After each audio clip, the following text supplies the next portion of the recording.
जैसा कि भारत और चीन के बीच में दुश्मनी चाहे जितनी बड़ी हो, लेकिन यह दोनों ही देश रूस के बहुत करीब हैं। वहीं रूस भी कह चुका है कि उसके लिए भारत और चीन दोनों का महत्व है। ऐसे में भारत और चीन के बीच का कोई भी तनाव, कोई भी समस्या या फिर कोई भी संकट सीधे सीधे रूस को चोट पहुंचाएगा। वहीं जैसा कि भारत और चीन दोनों के साथ रूस का व्यापार पिछले साल आश्चर्यजनक तरीके से एक नए रिकॉर्ड ऊंचाइयों पर पहुंच गया।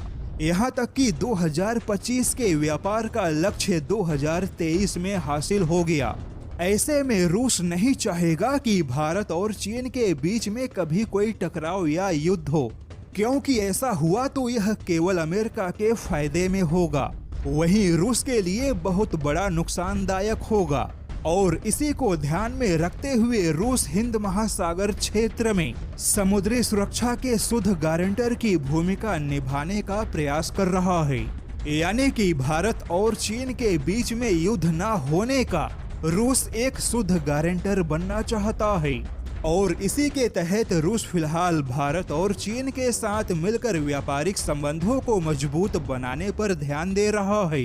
वहीं रूस यह भी दिखाना चाहता है कि हिंद महासागर क्षेत्र में पश्चिमी देशों की आवश्यकता नहीं है और इसी के साथ रूस ने खुलासा किया कि वह समुद्री क्षेत्र में सुरक्षा और शांति को सुनिश्चित करने के लिए सूडान में अपना नौसैनिक अड्डा बनाने के लिए अंतिम रूप दे चुका है और अगले 25 सालों तक सूडान में रूस का यह नया नौसैनिक अड्डा काम करेगा।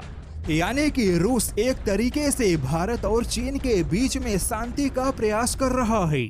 वहीं रूस कहीं ना कहीं भारत और चीन के बीच में शांति का गारंटर बनना चाहता है।